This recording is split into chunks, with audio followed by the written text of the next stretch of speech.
One day I'm gonna be everything I wanna be. I don't let it get the most of me. One day I'm gonna be free. I wanna be everything I'm gonna be. My future right in front of me. One day I'm gonna be free. I wanna be free. Then let me be free. One day I'm gonna be free. Mentally and physically, emotionally and spiritually.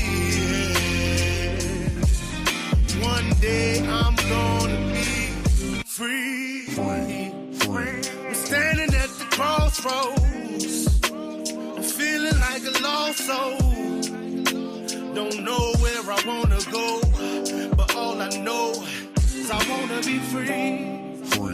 They're telling me to let it be, but that just ain't in me, no. Jealousy and envy, but all I see is I wanna be free. See everything I wanna be, exactly what I'm gonna be. Don't let it get the most of me. Eventually, I'm gonna be free. See everything I wanna be, exactly what I'm gonna be. Yeah. One day I'm gonna be free. I'm gonna be free. Let me be free. One day I'm gonna be free. Mentally and physically, emotionally and spiritually. Yeah. One day I'm gonna be free. I told them take their aim off me. Stop trying to get a name off me.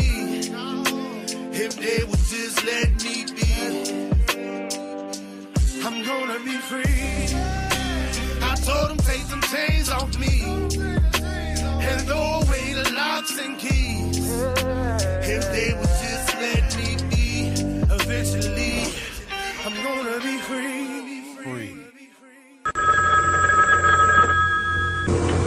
They're back.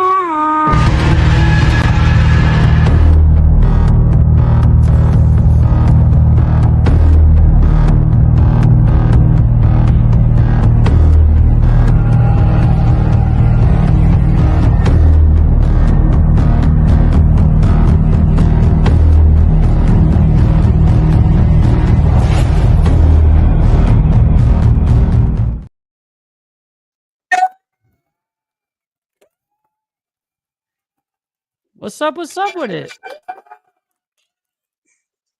What up? What up? What up? What up, everybody? Ooh, 7 more days and came on through, right? Right back here again. It's quick. Goes Yep. by real quick, huh? Yeah, it went by real quick. Man, I'm gonna tell you what, this has been a crazy little couple hours. But before I get to it, I mean, let me start out first. What's up, everybody? I'm Archbishop Mike Ball, Aaron Olinger. This is the Domino Effect. Appreciate you all coming out this evening. Yeah, so what happened, I apologize for being about 10, 12 minutes late, but my internet modem had went down a couple days ago. So I had to go and order a new one, and it literally came like 7:30. So then I had to call, get him to hook it up, all that, got it hooked up, and me and Aaron sitting here talking, and then all of a sudden, zip, I don't got nothing. No internet, no nothing. So had to keep sitting here playing with this box, and finally we got everything back up and running. So hopefully I don't have any more problems. Right. But if so, and it just happens to, I just disappear. We know why. You already know what to do. So, but But before we get started on this, like always, I always ask what you two been up to this week. So we'll start with Aaron first. What you get into this week, brother? Well, this weekend I was out Christmas shopping. Only problem is everybody's expecting the big expensive gift from me is going to be getting prepper stuff for me this year. So whether they like I it or love not, it. I'm looking into their future, and I think they're going to need it somewhere down the road. So they may not understand, but there's a method to the madness here. So I'll stop there. I love that. That's good stuff right there. I mean, like imagine, those people that get, even just something to the simplest of just a tourniquet. You know what I mean? Like, yeah, you may never, I hope that you never have to use something like that. But if in the case, there's things that is not only, things that you're doing for just survival, but there's things for medical and stuff like that, in which I know you're very much into and what you offer. That's really cool, man. With me, it wasn't so much Christmas shopping or anything like that. It was more of a big media week. A lot of stuff going on in the media. So it's just been every single day kind of madness. And then tonight, I went out and had a wonderful dinner with the family. We were celebrating a friend's birthday today. And then I came home to an electrical almost fire. It was billowed up smoke in this entire room in here. I had to open everything up. It was my AC fan unit. It had burned off. I don't know what happened, but luckily before I had left, I had turned that to like super high so it wouldn't kick on. So when I came home, I kind of smelled a little bit of a burning, and then it wasn't billowed yet. But then what I did is I just turned on the AC to see what, just to move some fan stuff around, and it just started billowing. I'm like, oh my God, like this sucks. But anyways, that's what's going on. And also I got a cat. I don't know. You probably see it running behind me. You got a cat? Yeah, see that cat right there? Little 4-week-old cat right here. Found her literally on the outside of my my house. I was outside a couple nights ago, and I had a buddy visiting from out of town, and we were drinking outside. He was smoking a cigarette, and it just hooked around from the street side from my house and just darted to me. And I thought it was a possum. So I was like, oh shoot. So I started to take a video of it, and then I realized, oh my God, this is a 4-week-old cat, So I ended up naming her Lucy because she's redhead. She's redhead, so it works out, and honor the family. Lucy Ball. Yeah. Okay. I love Lucy, man. You know what? Speaking of cats, I got 3 sitting outside. I mean, I guess they didn't call it this home. The mama cat, and she didn't have them back there around my shed, and we fed them a couple of times, and now they just here. You know what I mean? As soon as you hit the door, they sitting there waiting on you. Yeah, so we're gonna have to find something to do with these cats here shortly. But yeah, I decided to kill her. For instance, I decided to keep her. I was like, well, if she stays outside, she's gonna die tonight. And I'm like, I'm not gonna do that to this little tiny 4-week-old thing. No way. Well, you need something to keep you company. Yeah, that's true. That's true. Right, so you be good. She's all getting crazy over here. Yeah, I see her running around over there. Let's see. So what did I get into this week? I did a lot of filming. Good. We did man, it was one particular scene, man, that was it's gonna be awesome. Actually, I put the little piece of it on the group. Can you play it on for everybody here in a minute? Would that be kind of cool? I don't have it on here to actually got you. I don't have it downloaded on here to actually play it. But if you go to the Dominant Effect group on Facebook, it's on there. You go on there and watch it.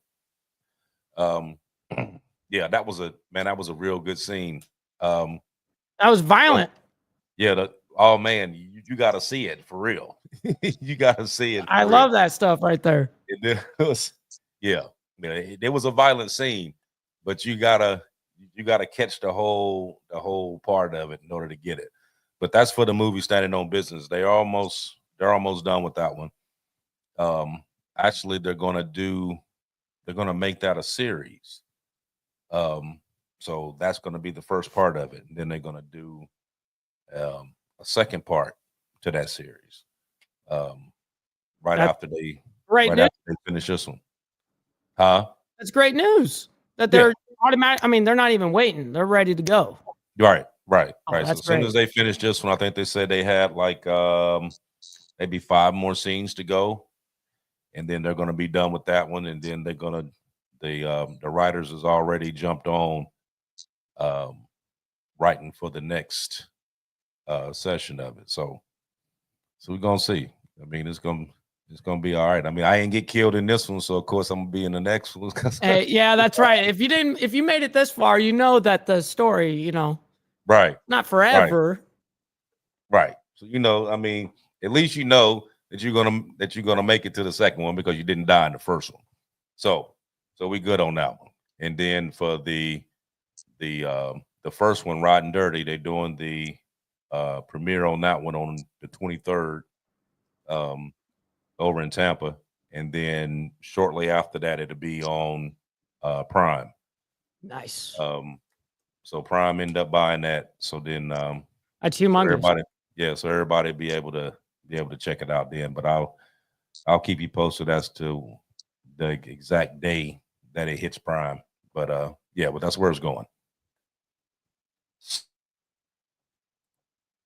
It's been a lot of stuff going on right now.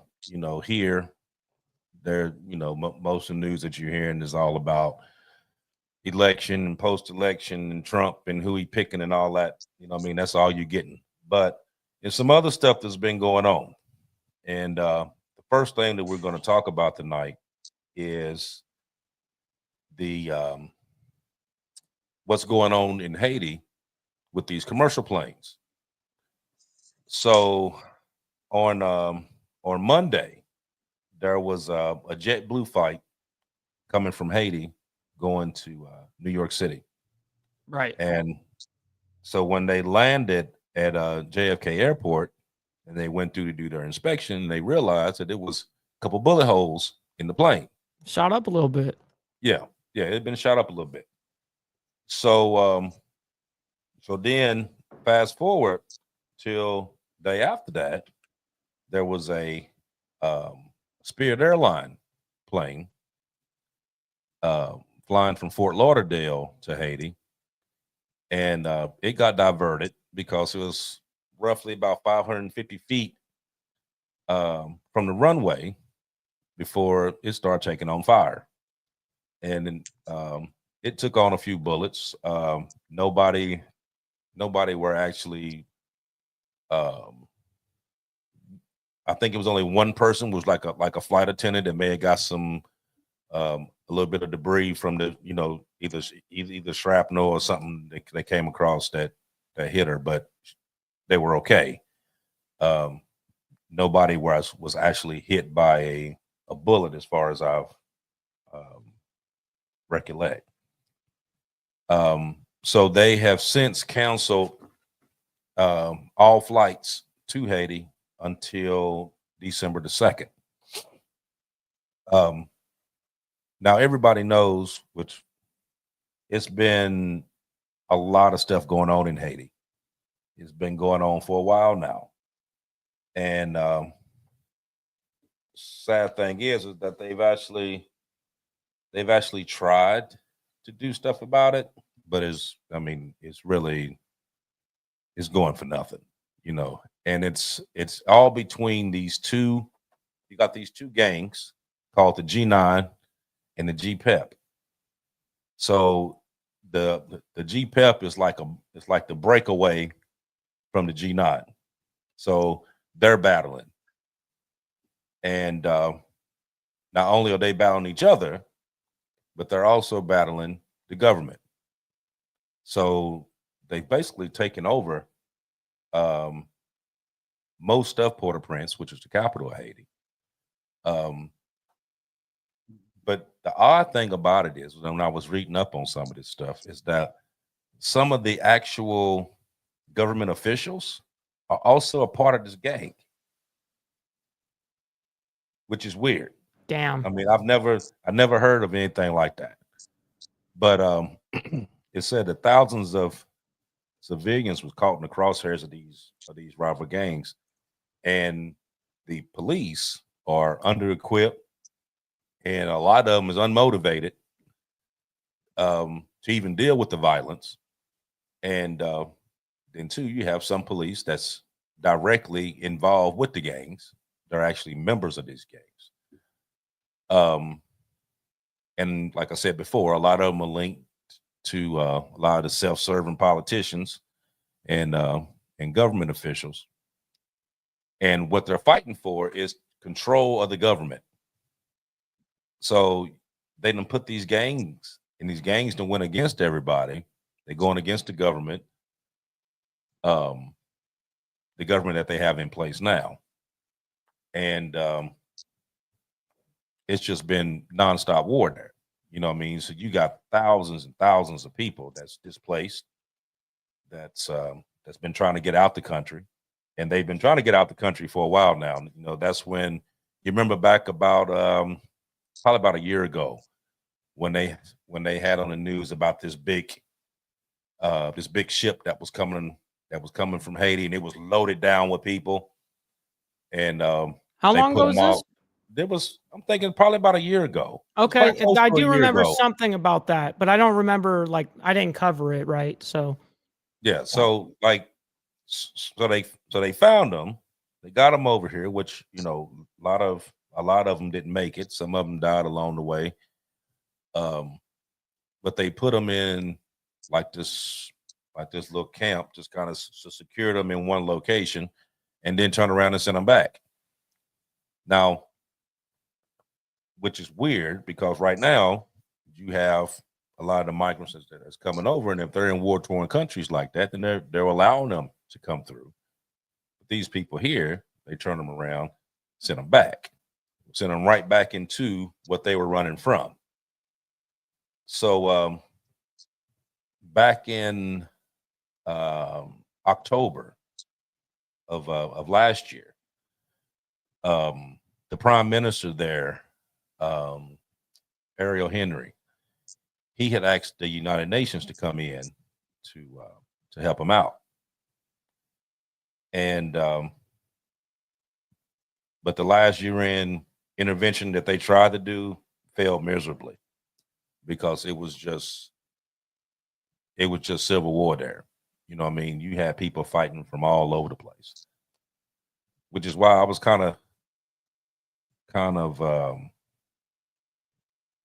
baffled as to why would we be still bringing commercial flights in and out of Haiti, being the amount of violence that's going on there. You know what I mean? And the risk that you're taking, you know, what if one of them planes would have been shot down? You know what I mean? No kidding. Thank God for it was only small arms. I mean, right. From what I heard, it's like up to 50 cal or something like that, but it was small arms, which is great. But if you but even with small arms, if you hit the right spot on them engines, you're absolutely right. Engines go out. You're absolutely right. You're still going down. You know what I mean? So I want to get y'all's take on it as to what you think about it. I'll let Aaron go first, because I know Aaron probably be chopping at the bits on stuff like this. We'll let him go first. I love when he gets at it, man. I love hearing what he's got. He's got a lot of knowledge, just like you, AB. So it's great to hear. One of the things is, just years ago, not that long ago, the local police were armed with mostly 38 revolvers, and that was considered heavy artillery on the streets of Haiti. After all these guns have gotten smuggled in, now the civilians are better armed than the local authorities. So now they have to update the weapons with the local authorities, and they got Canada over there working through the UN with their advisors, trying to train their local police and local military on how to handle these. But like you said, Arch, the UN has not gotten hardly anywhere in there. I mean, if you can't win the hearts and minds of people, all you're going to have is people not cooperating with you and arming the rebels against you and provide them with food and medicine and a place to stay. And you can't go to sleep around them, because some of them might cut your throat. But I mean, smuggling all those guns in like they did, because they sure don't manufacture them there. And I don't know if you guys noticed or not, but back in May, a UN helicopter was flying over that city with some dignitaries on it, and it had the what's the name of that news station that comes on Sunday? 60 Minutes. Had 60 Minutes news crew on there, and they shot at the plane then as well. I mean, shot at their helicopter, and they had to divert that helicopter out of there, or it probably would have got shot down. But what amazed me was that those bullets, when they hit that, what was it called, Spirit Airlines, it actually made it into the cabin. I mean, it came up through the floor and lodged themselves into the ceiling. And I was like, wow, that skin of them airplanes must be awfully thin, because I couldn't believe that they got that kind of penetration unless they're using armor piercing bullets. But I know as of this week, Capital was where the mostly of the fighting was, but now it's spread into the countryside. They got 700,000 Haitians that are homeless right now. As of this week, they've been displaced. The gangs have told them to get the hell out. And the only items of their personal gear that they can carry with them is what they got in them big things on top of their heads that they're carrying along. But they're literally homeless, living out there on the streets. But I'm gonna stop there. I'm just amazed that this is going on like it is, and I'm wondering who's financing those weapons that's going in there. But I'm gonna stop there. Yeah. When it comes to Haiti, just kind of to give you guys, I mean, anybody in the chat, you guys understand that Haiti is very close to us, right? So, from the reports, Haiti is receiving all of their firearms from Florida, and geographically, it makes sense. You know what I mean? It would make sense in that regard. But I'm sure there's a deeper meaning to this. But something I always keep an eye on is anytime that we are dealing with essentially a third world country, a very poor country, if there's not stable jobs, stuff like that, people resort to craziness, and that's what happens right there. Not giving them an excuse, but it's kind of understandable, and that's basically my take on that. I was just looking on here where it said that the U.S. and Canada has both sanctioned not only the gang members or the gang leaders, but several of their high-profile politicians, former senators, the prime ministers, the ex-president, and a lot of them that was in this so-called transitional council. Just for this, because I mean, like I said, you're getting these weapons from everywhere. So just trying to figure out exactly where these weapons are coming from. And like Aaron was talking, it's you have hundreds of thousands of people that have fled their homes. A lot of them left with no money. And right now, I think they were serving up to 1 million of emergency meals in a day. You know what I mean? And this has been long going. You know what I mean? So this has been going on for a while. Now they've actually been in talks with this one gang leader, when I guess he's like the spokesperson of the gang alliance. They don't say his actual name, but he goes by the name of Barbecue. Barbecue. And the first thing that he said was that if there was any multinational force that was deployed into Haiti, that there would be genocide. That's the first thing that he said. Damn. And what they're asking for is a share of the power. This are we talking like government power? Yes. They want a share of the power in Haiti, these gangs. Now this leader / spokesperson or whatever, he's actually an ex-police officer. And as of right now, they saying He's an that ex-cop too? yeah, he's an Oh. ex-cop, and they saying that he is arguably the most powerful man in Haiti today. He regularly organizes protests in the neighborhood where he reigns.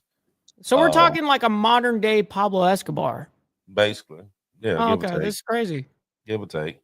You know, and it's they talk about the large crowds that's pouring through the alleyways under the watch. You got foot soldiers.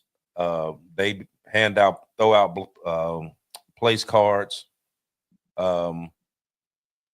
Basically talking about they want to be in this interim government, and they want to be able to negotiate with with other armed groups.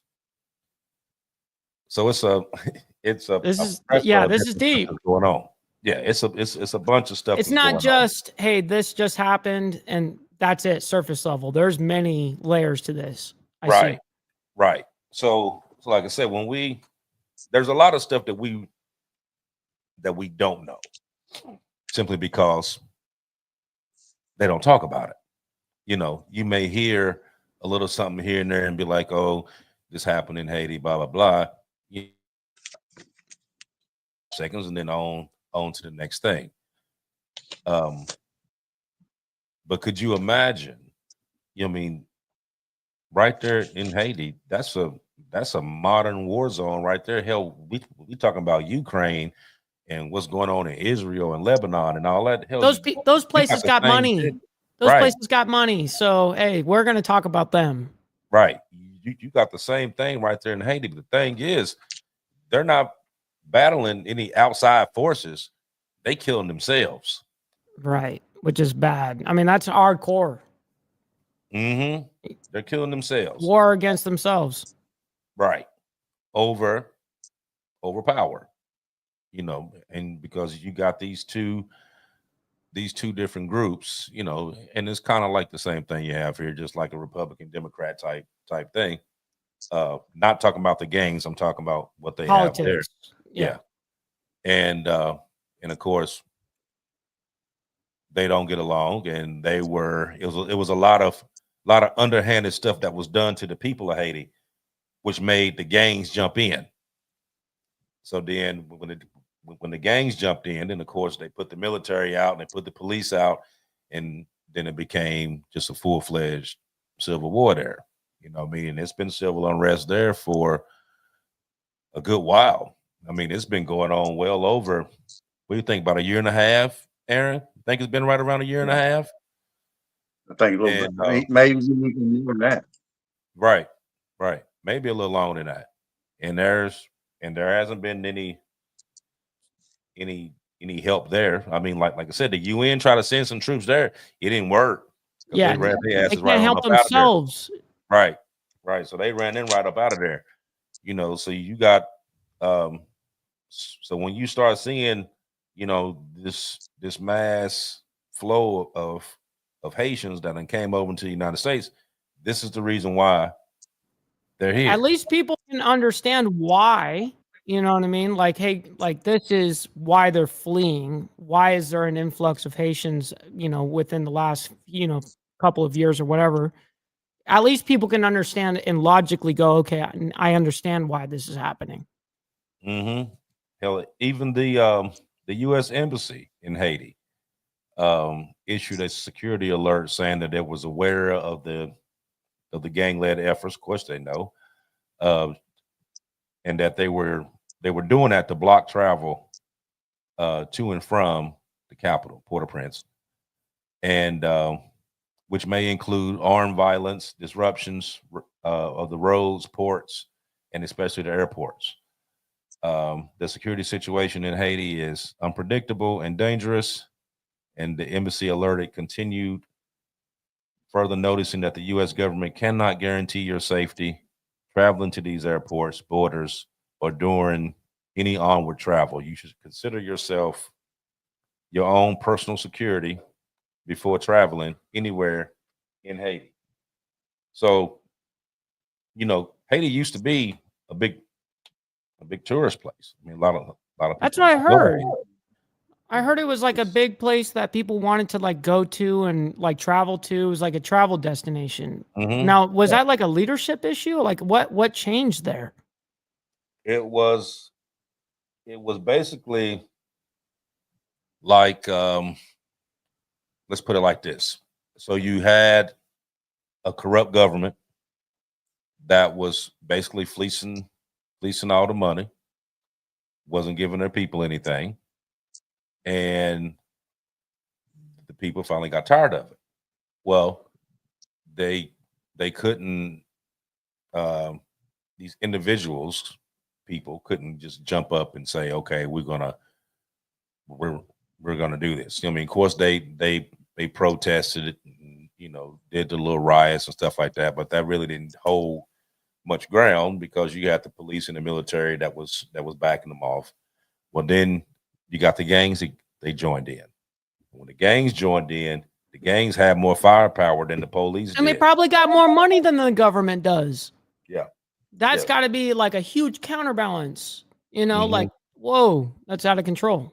Yeah, so the gang started, and then you had, like it says, you had the G9, and they were fighting, and then you had members of that group that didn't get along in the same group, so you had another one that branched off, so they started the GPEP, and then both of them, not only was they clashing with each other, but then they also fighting over here too. So you got a three-way battle going on over there.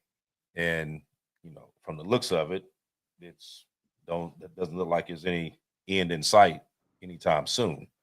But you still got people that still wants to go over there. Why, I do not know, but you Right. still want to go over there. You know what I mean? Well, That's like, maybe they don't know what's currently happening and they remember something, previous that they're not keen into. Now, the one thing I do want to, I wonder, and I'm sure that no one here knows, but I am wondering though, kind of what Biker News Canada said in here. The border must be tight, and Dominican Republic, I know that's what he meant. The more countries are attached, it's the same island. I wonder what DR is saying about the situation right now. I wonder, you know what I mean? Because they're a neighboring country, right? So I would wonder what their government is thinking and what they're doing with their own border. I wonder, like, I just look at stuff like, okay, well, dang, this leads to this, that's where the layers come in. I love that stuff. mm-hmm. Well, you can pretty much guess that, probably hundreds of thousands of them done fled across the border over into the Dominican Republic. I wonder how that works. Right. So that's probably going to be a problem there. You know what I mean? Because that's stretching it thin there. Because the Dominican Republic really isn't that big. And I bet you they're pissed. I mean, like, look, this is the size, like right here, of Haiti. I mean, they're just the little part of DR right next to them. I mean, that's a little tiny island, man. I mean, look at the size of that compared to Florida. So I mean, they're neighboring countries, man. I can only imagine what they're, dealing with over there. Yeah. Yeah. It's a madhouse over there. Let me see what I see on here.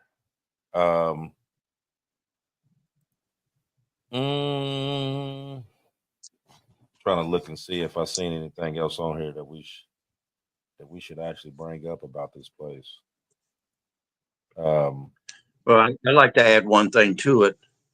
I saw years ago when they had that big earthquake there, I saw then that there was no prepper mentality or culture there whatsoever. I don't know if it's because the people were just that poor, but a lot of them live for today and they're not thinking too much about tomorrow.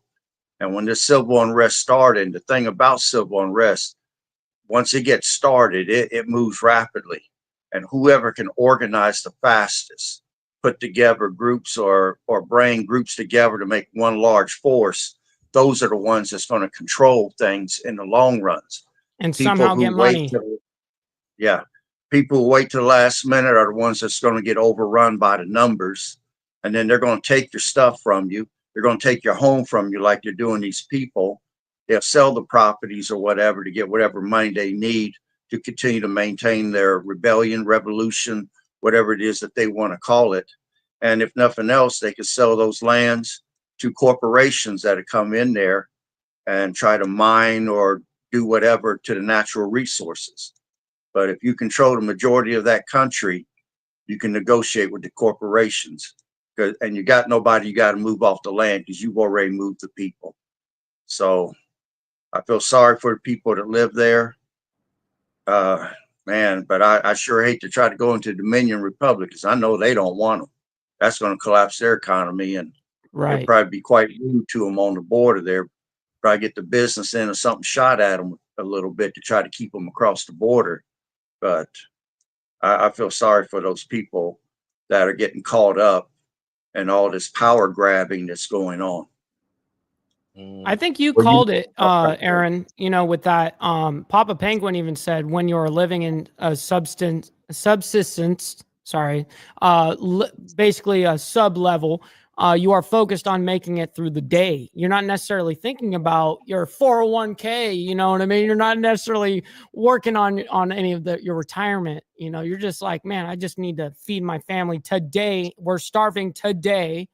And what are we going to do to make that happen? And when desperate times come, what's the famous saying? Desperate times call for desperate measures, man. And people, trust me, I don't care about your morals. When you can't survive, trust me, people go crazy. And that's why, and we know that as humans, we know that about each other. So we know when it gets too bad in one area, we have to avoid that.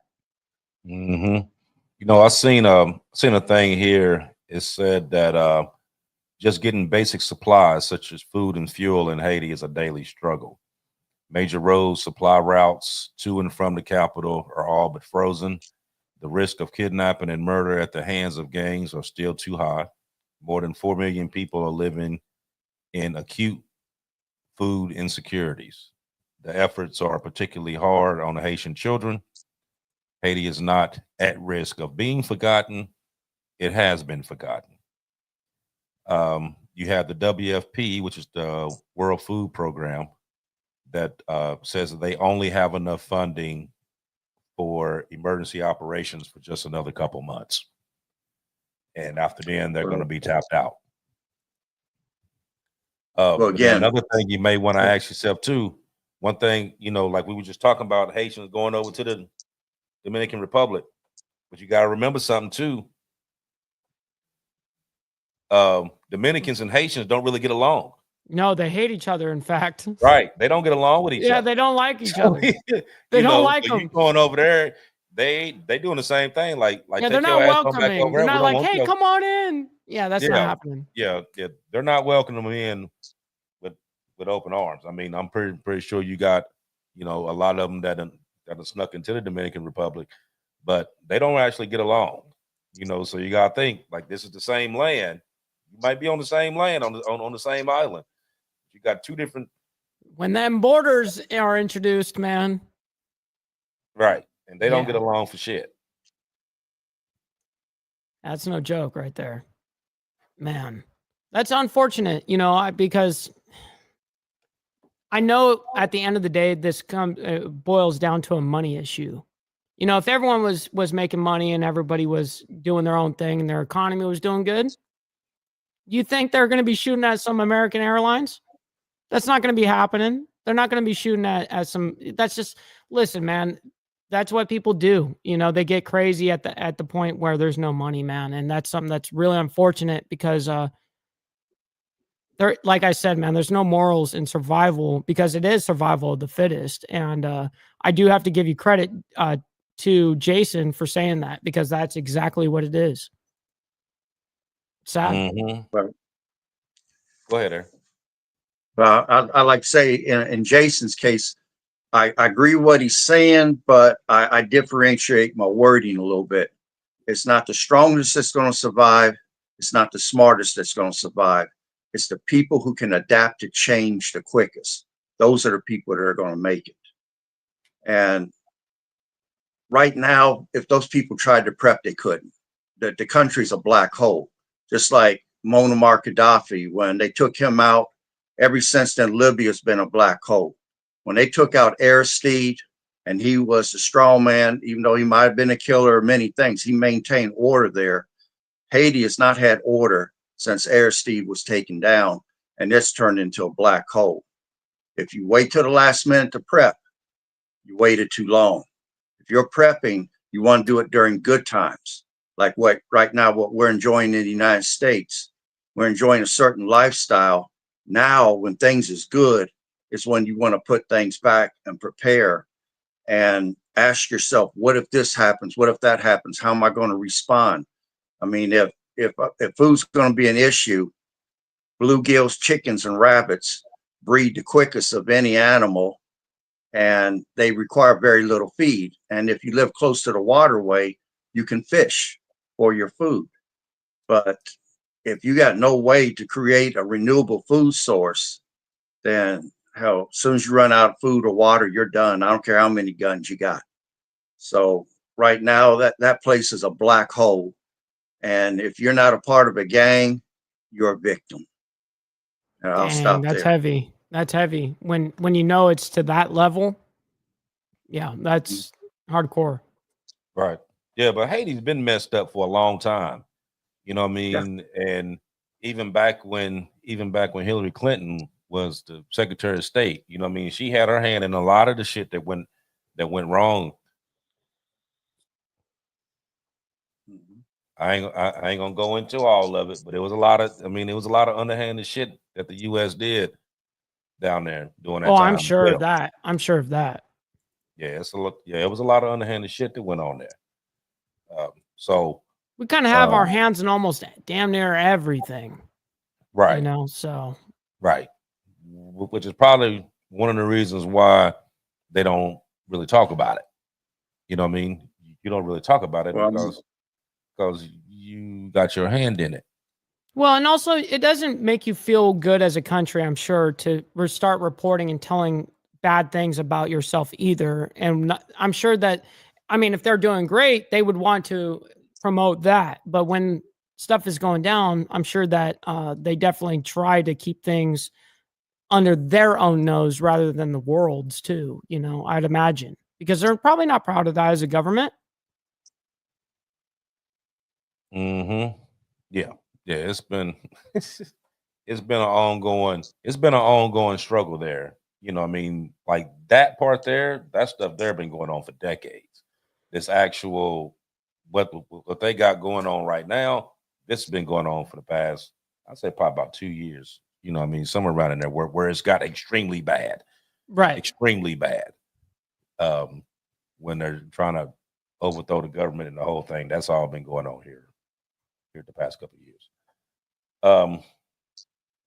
So we're gonna hit this next one here. And this next one is kind of a it's not a conspiracy. It's just you know, there's nothing else to really say about it. Okay. So over in Iran, you've had a couple earthquakes. Roughly, right around 4.4, 4.5 magnitude, stuff like that. Now, normally you'd be like, okay, yeah, it's just an earthquake. We have earthquakes all the time. Well, being the fact that these earthquakes, the epicenter of these earthquakes has only been 10 kilometers below the ground, it's not very far, not very deep for these earthquakes, which means there's something else going on. I.e., maybe a possible underground nuclear test that could actually be going on, which is actually close to the nuclear plants where this epicenter also went down at. So, like I said, it hasn't been proven yet, but if you go through and actually look at what's going on and how it's going on, it's clearly showing that there is something going on the ground. Now, I did see a video the other day where they actually built a underground base for their jets, and the jets was coming from underground, and they had this whole big, look like a big silo type deal that was built on the ground that they was storing all their jets and stuff like that. But we're going to talk about these earthquakes right now, though. So what you got on that, Aaron? Well, on October 5th, Iran had an earthquake that was close to 4.0, and it had no aftershocks. And that right there is the key sign, no aftershocks. Then another earthquake occurred about 2 weeks ago that was around a 4.3. Again, no aftershocks. Now, after the election, this past weekend, they had 12 earthquakes, all ranging from 3.4 to 4.4, no aftershocks. That is the key that they're testing underground tests. And then this past weekend, Iran launched 3 satellites into space. One of them was considered to be weaponized satellite with an EMP weapon. Now that technology came straight from the Soviet Union. Soviets just came out with that. And it's a threat to our satellites. Now all of a sudden Iran's got it out of nowhere. That came straight from the Soviet Union to Iran. Then you got the 2 other satellites that are up there for spying purposes, but I'm sure they're also could be used for satellite missile technology to make Iran's missiles more accurate, which again came straight from the Russians. All them big cargo planes are flying back and forth between Russia and Iran. They ain't flying back and forth empty. They're carrying weapons back and forth to one another. And on the 8th of October, the Iranian foreign minister talked about the October 5th earthquake, and he admitted that they had did a nuke test had occurred. But then after that day, he shut up. You ain't heard a word about it since. And every time Israel gets ready to attack, the United States is holding a leash on Israel, telling them you can't attack their nuclear sites. Don't attack their oil refineries either. But Iran's been adamant, and so has the Soviet Union, about no one better attack their nuclear sites, because they're probably days away from having a bomb if they don't already have it. And that will pose a clear and present danger to both Israel and the United States, because they've already been given EMP weapons to Hezbollah. What would stop them from giving backpack nukes, something that would kill a city, to terrorist proxies and let them go around the world and do their thing? Nothing. So will we tolerate that? Will we take that? Will Israel accept that? We'll find out soon. I say, stay tuned, same page, same channel. It's going to get exciting here. Yeah. You know what's crazy about that is just yesterday, and I covered it this morning, and the Russia and Iranian, here's something very interesting. I covered this morning, and Iran and Russia link bank card systems to bypass sanctions. This just happened yesterday. And so essentially what that means is basically you could have an Iranian bank account, and you can go over to Russia and pull out money. You can buy things with Russian or with Iranian cards.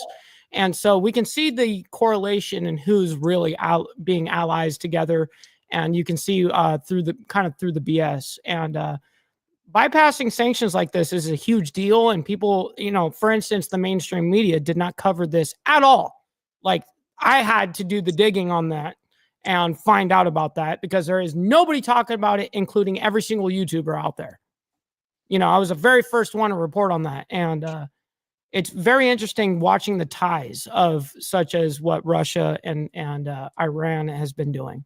And I've definitely obviously we all have got our suspicions, right? And we're watching heavily over here on the Diamond Effect.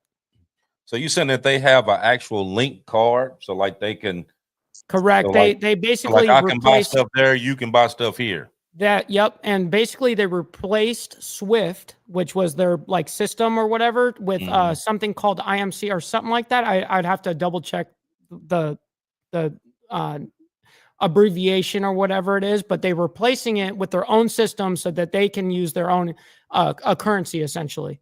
It's valid on both sides. And this will be available. They actually showed on their own Russian television network on their news reporting that an Iranian bank card was pulling out money from an ATM.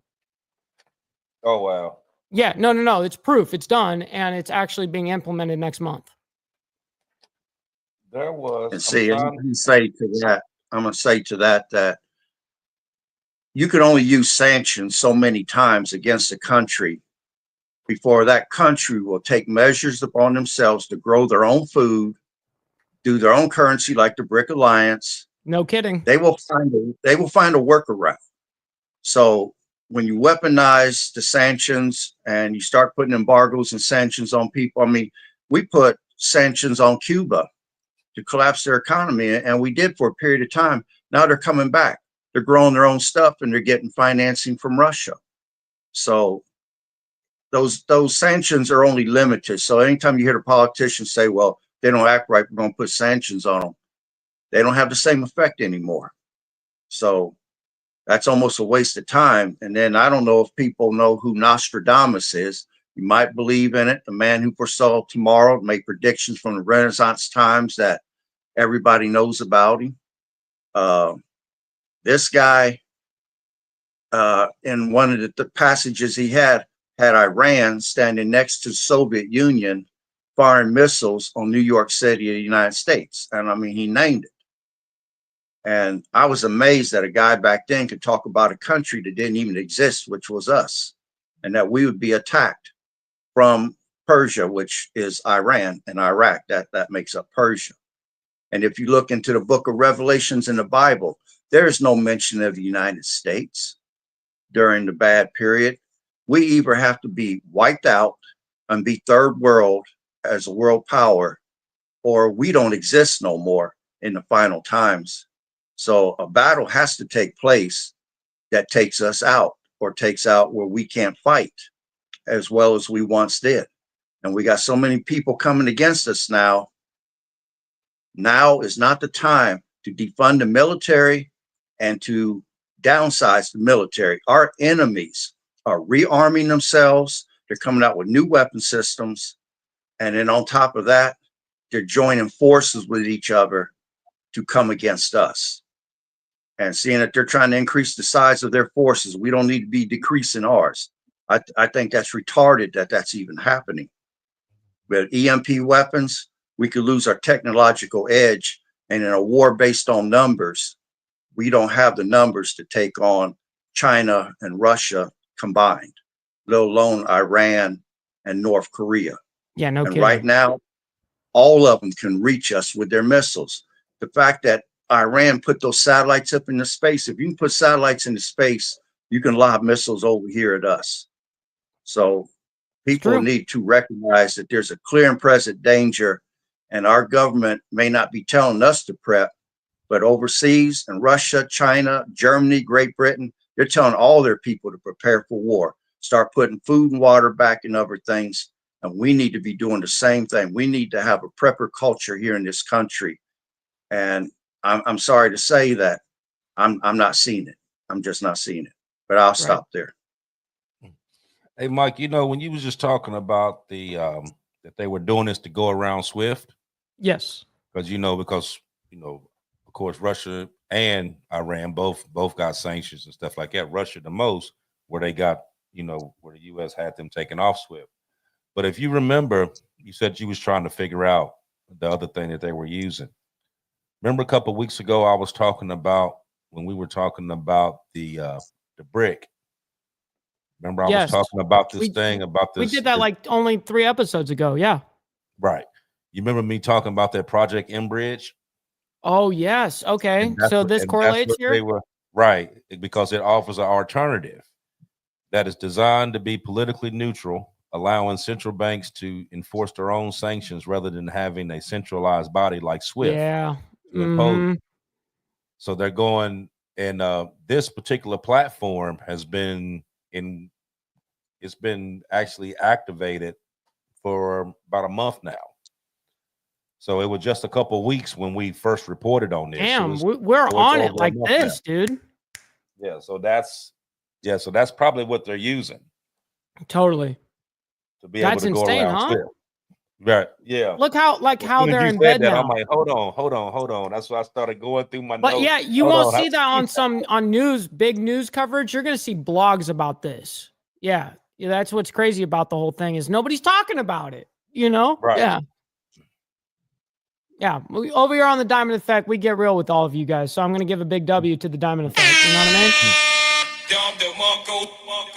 Now, wouldn't this underground testing though? Wouldn't that go against this this nuclear treaty that they had going on? Yeah, it would. Wouldn't that go against that if you're doing underground uh, nuclear testing? Yeah, because you're not supposed to have it. The uranium that we helped provide them with, that came out of some of our reactors, was supposed to be used for energy purposes only. Those spent rods are like almost pure plutonium, and they could turn that into weapons. And they got it. They got plenty of it. So Mm-hmm. I Well, mean, I remember we back. gave uranium. Go ahead. Go ahead. Go ahead, Aaron. I'm sorry. Go ahead. I was going to say we gave uranium and stuff to Russia back when Obama was in office and Hillary Clinton was the Secretary of State. And again, the Russians promised us that it would only be used for energy purposes, even though they clearly made more bombs out of it. I mean, why give your enemy weapons to use against you? That's a definition of insanity to me. But hey, I don't run the country, so Right. all I can do is prepare and take care of myself. But I'll stop there. Yeah, it's gonna be something, man. It's really gonna be something because you got to think it's been a lot of lies told here. It's a lot of lies being told because if you remember when Israel first started shooting missiles, the first thing that they said was, "Don't hit our nuclear spots because we're using that strictly for power. We don't have Exactly. Yep. uranium that's up to that level that we're gonna use for this. We're using this strictly for power. Don't hit our don't hit our nuclear spots." Now you seeing that they actually do have uranium that's high enough for them to do this, and they doing underground testing for it. And you know, what I mean, common sense tell a fool once they realized that the epicenter was 10 kilometers down, they knew damn well what they were doing. You know what I mean? It was like a blatant giveaway. And being the fact you didn't have any aftershocks after then, you knew they was on some bullshit. So now you got to sit back and say, like, okay, you know, they plotting. They've been plotting. You know what I mean? So you got Russia, you got Iran, you know China got their hand in some of this shit, but of course they sitting back. You know what I mean? And it's kind of like they sitting back and was like, okay, we're gonna help you here, we're gonna help you here, we're gonna let y'all go ahead and do everything. And then when y'all blow everybody up and shit, then we're gonna come in and scoop up the pieces, and then we'll just be the dominant empire and we take over everything else. But you know, so we're gonna basically what you're doing is a proxy war on major countries instead of, you know, like what That's they've right. been doing to Ukraine, stuff like that. Now they're doing Right. it to everybody else. Okay, so we just pick up the pieces and then, you know, and then it just be what it's gonna be after that. I mean, especially when you start seeing them launching them satellites. Yeah. And then So they're hovering over us, you know, going Right. over America, and everyone's like, oh, nothing's happening. Right. I mean, so it ain't like you can hide anything. You know what I mean? Satellite can pick up a street sign. You know what I mean? Yeah, no You kidding. can see everything. So it ain't like you hiding nothing. I can see how many cars you got in your lot. Trust me, man. Yeah, absolutely. Right. Yeah, you ain't hiding a damn thing. Hell no. So that's why they go into building stuff underground. Like, oh, well, you don't even know I even got this. But just like the way this day and time is, as soon as somebody figures it out, they go right on TV and tell it. So even if you try to keep it a secret, it ain't a secret because somebody gonna tell it. There's a Right. whistleblower somewhere that's gonna tell something. What was you gonna say, Aaron? And the thing, well, I'm going to say two things. One, with those satellites, the next war, it's fault we're going to see everything coming at us. They're going to see everything coming at them. You won't be able to march a column of tanks towards somebody and they not see it miles before it even gets close to them, because the satellites will pick everything up. You can see all the troop movements and direct your missiles or whatever, your bombers, to go in and level those places. And then the problem that I've got with some of our government officials is when we get ready to bomb somebody, they call them and tell them that we're coming. Why? Why do you tell them that we're coming? So that there won't be that many casualties with the civilians? Okay, well, they're moving their troops out of the way too at the same time and moving their tanks and assets out the way. Exactly. Of And course. bombing empty warehouses. That's the most stupidest thing I've ever heard of. I gotta agree. We're going to call and tell them that we're getting ready to attack at a certain time. We're going to hit such spot. And then you give them enough time to move their stuff. No kidding. That's you can't fight a war like that. No, you When cannot. the politicians get the hell out the way and turn our military loose, then we'll have the respect that we used to have at one time. And people won't be so quick to think they can take us on. I mean, North Korea thinks that they could take us on. That would be a mistake on their part. There would be a smoldering radioactive hole in the ground to even make the attempt. But could they cause us enough damage that would weaken us for the Soviets or the Chinese to come in later and try to mop us up? That's the problem I don't know about. If you're decreasing our Navy, you're decreasing our missile batteries on the borders. What are we going to shoot this stuff down with? The destroyers that are out there, that the Arleigh Burke type, where they got 58 anti-air missiles on them. You shooting 3,000 missiles at somebody. Those few ships we got out there, we got 4 off the coast. They're only going to take out about 200. What about the rest? We dismantled a lot of our missile batteries on the east and west coast. Why are we disarming ourselves and are setting ourselves up for failure in the future? We could be the top stick for generations to come. I mean, I like the lifestyle that I live. And because of our money being the world currency, we've been able to enjoy a lifestyle that most people around the world can't. We lose that world currency status, our standard of living is going to go down. And then we're open to be destroyed by outside invaders.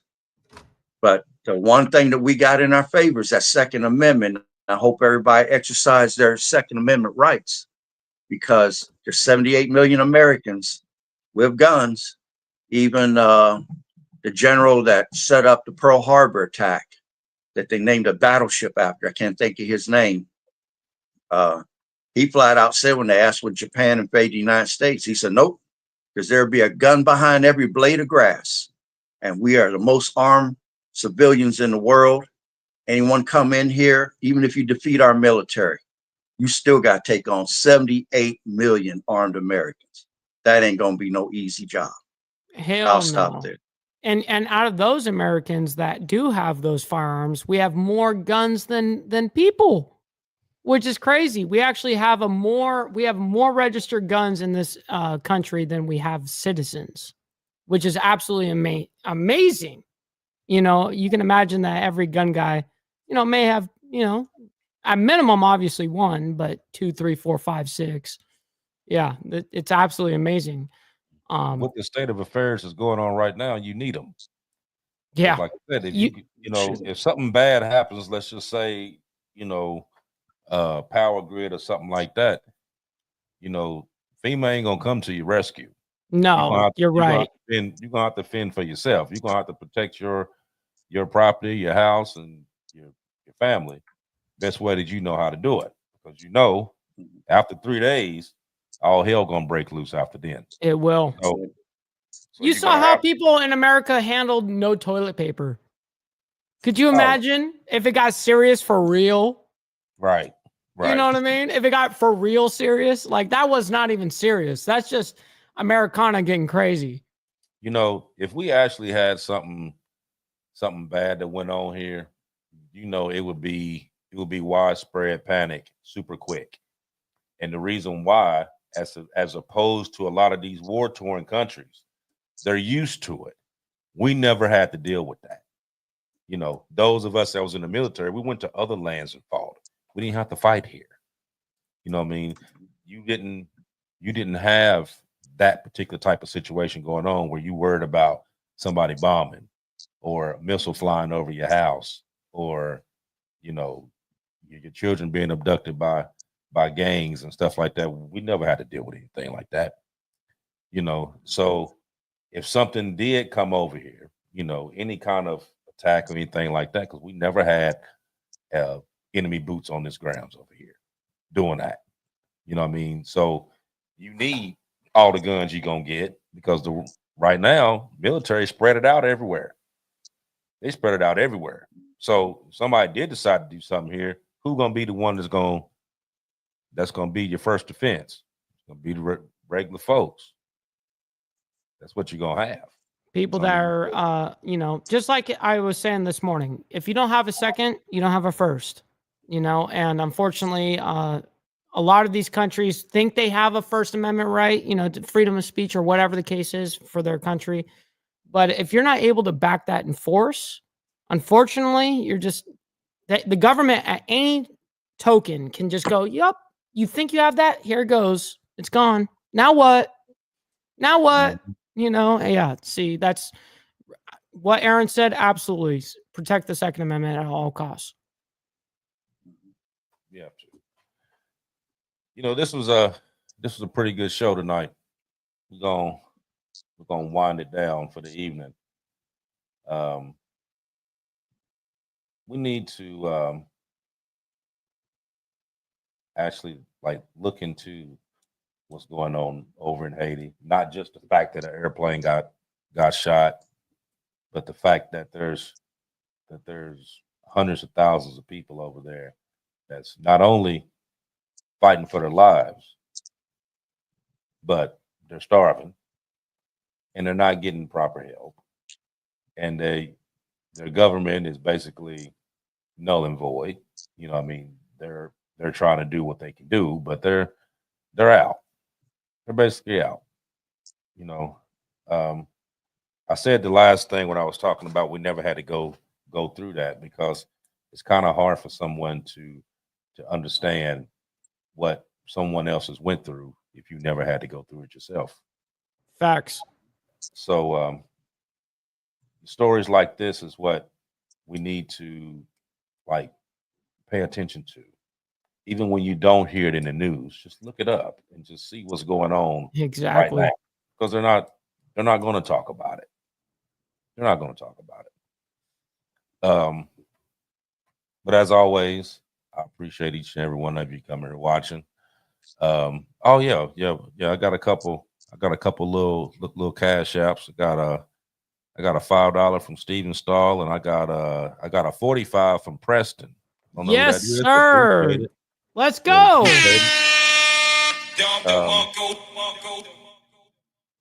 Appreciate that. And that's great. That's the first one I ever got. Actually, no way. All right, I got to give you a double. I'm sorry. Yeah, that's the first two. Yeah, that's great. So that's actually pretty good. Appreciate that. Like I said, thank you all for coming out. As always, before you leave, like, follow, share, subscribe. Send a link to some of you people. Let them check it out. Those of you that's not on the Dominant Effect Facebook group, go on there. Just type in the Dominant Effect. You go right to it. There's a lot of stuff. We post a lot of stuff on there every day. Aaron posts a lot of stuff on there. My moderators post a lot of stuff on there. I'll post stuff on there. So you got that, and they have the little chat that goes along with it. So it's a whole little family thing going on there. You know, where you can easily get a lot of the stuff that we see going on. We post on there daily. So so go on there and check that out. And I'll see you guys in 7 days. Go ahead, Aaron. Okay. I'm going to say this. Now that Trump is in office, I've talked with some preppers here recently, and they told me that they don't have to prep no more. Trump is there. And it's when times are good is when you want to prep, because you can set a pace that you can follow. You're out in front of something. You're not reacting to a situation. Now is not the time to drop our guards. Now is the time to take advantage of that extra time we may have to stockpile as much as we can to take care of our families. Just remember, when stuff goes down, whether it's man-made, whether it's Mother Nature, whether it's economic, no one's coming to save you. You are the first responder. You're going to be the first one on the scene. And if you're a man, it's your job to protect your family and to take care of your family. It's not nobody else's. The accountability rests with you. And I'll stop there. Well, with that being said, everybody, I appreciate everybody coming out, everybody in the chat. Thank you guys so much for hanging out with us this evening. Guys, on my side, for everybody on my side, I'm going to be sending you over to my buddy Grid One Motorsports. He's live right now, but then I'm going back live in 10 minutes to do an actual interview with Straight Jacket, as you guys know in the chat. So we're going to have a good time. So go enjoy Grid One over there for about 10 minutes, and then I'm going back live again. Much love, honor, respect, everybody. Thank you guys to the panel. Thank you guys for all the information. You guys kill it every time. And we'll see you guys in 7 days. Much love, honor, respect, everybody.